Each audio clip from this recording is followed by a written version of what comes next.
Chris, who are you? I'm an ex-chief in the Franklin Square and Munson Fire Department. For a variety of reasons you're about to explain, you believe it may have been a false flag? Yes, that's correct. Okay. And what is a false flag? False flag operation is an operation that was conducted by a government and to make it seem that some group or entities committed some acts which require the government to attack a country. Thomas Hetzel was a member of this department. Right there. Yes, and he was killed in the towers. We lost a lot of friends. Yeah. You were on site that day. I was working across the river doing my construction job, and then the fire department got called to duty to assist. Within a couple of days, we wound up down at ground zero. That's me, almost 20 years ago. This is what I saw, and then there's the South Tower coming down. How did you come to the conclusion that 9/11 was a false flag? For the first 10 years, I did not think anything other than the official narrative. Then, after being shown a close-up video of building number 7 coming down, and that got me going, because it's obvious to me that building 7 was a controlled demolition, because the building collapses from the bottom down. Can you basically break down your experience in firefighting and construction for us? Okay, I've been involved with heavy construction for over 30 years. Been involved with the constructions of high-rise steel frame buildings in Manhattan. I've worked on bridges, and I know what goes into these buildings. I know what fire loads that they can handle, how fire is going to act.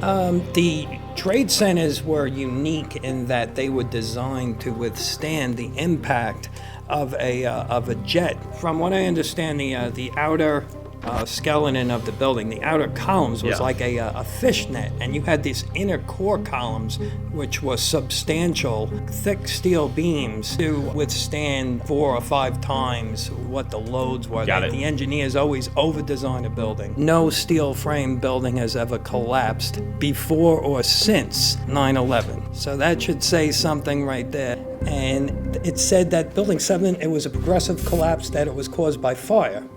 But progressive collapse, unlike the Twin Towers collapse from the top down. That's a progressive collapse. Sure. Floor by floor by floor.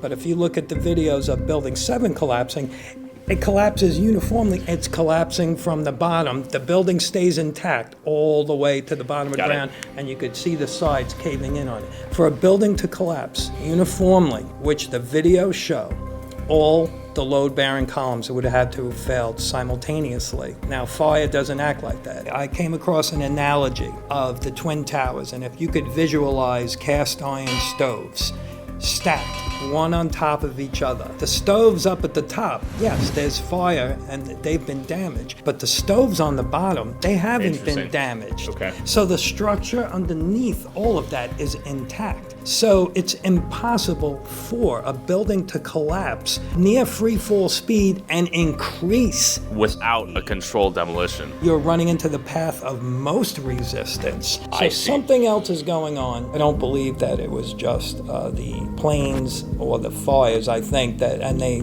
examined the dust and they found what they call thermitic material, which is like an explosive incendiary, which was in the dust samples, and that's documented. There were reports of the buildings were undergoing an extensive elevator renovation in the 2 or 3 years prior to. All kinds of workers, they had access to the cores of the building. And on the day of the attack, the elevator company would not assist in the operations of the elevators. And the elevator company it subsequently went out of business.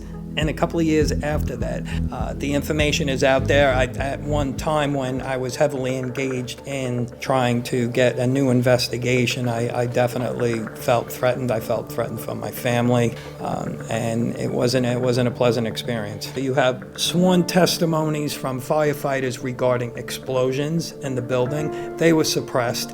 Just somebody making a statement, especially from firemen and police, if they make a statement, I heard an explosion, that's grounds to initiate an investigation. The firefighters, a bomb went off. This is their own words, made that day. They just ignored it. Just like Building 7 was ignored in the 9/11 Commission report. It's not in there, like it never happened. You think the firemen knew something was up? New York City Fire Department knows exactly what happened, and they've been told, not to comment on it. They know. These are my brothers. It's your family. These are the guys I went to fight fires Yep. with. These are the guys I grew up with. They don't see how, when you lose my friend Mike Kiefer, he was the only son. He was going to get married. He had a whole life ahead of him. His parents were devastated. So you have all this, collateral damage on top of that people don't see that. And it just infuriates me that something like this could take place. These people that did it don't even care about that, You killed some of the best people in this country. You murdered them. They were collateral damage in the government's plot to have an excuse to was start an a war. excuse. What do you think Al-Qaeda's role in all of this was? I think Al-Qaeda is made up. The FBI came out, I believe it was 2006, and actually said, this is verifiable, they had no concrete evidence linking Osama bin Laden with 9/11. Osama bin Laden worked for the Central Intelligence Agency in Afghanistan.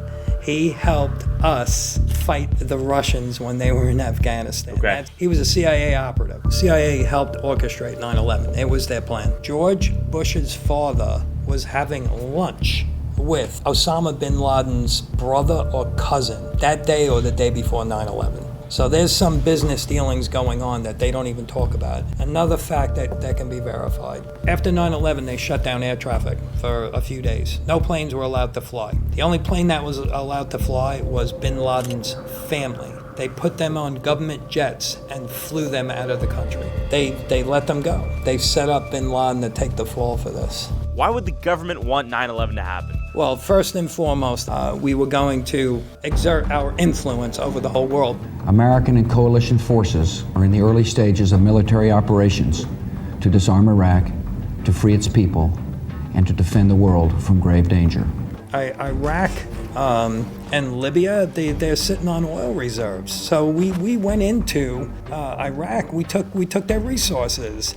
There's tremendous money at stake here. This is all about the money. So what role do you think George Bush had to do with this event, if at all? I think George Bush went along for the ride. I think the real perpetrator, the real culprit behind it is the former Vice President, Dick Cheney. Dick Cheney, I would call Darth Vader. Dick Cheney was in charge of everything. He took control of the military prior to and on that day, and he choreographed.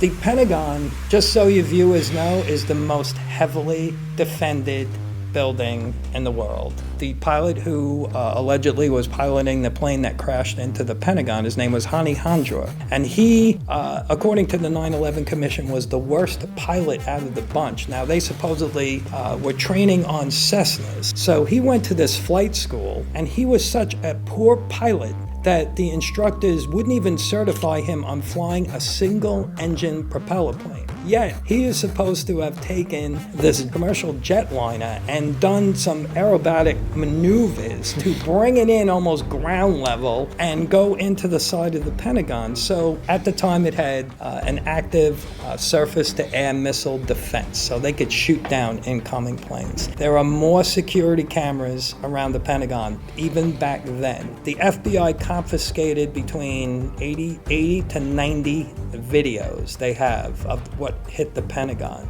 They won't release it. Like I said, the more you investigate, the more you don't want to look at it. 9/11 is the biggest lie of our lifetimes.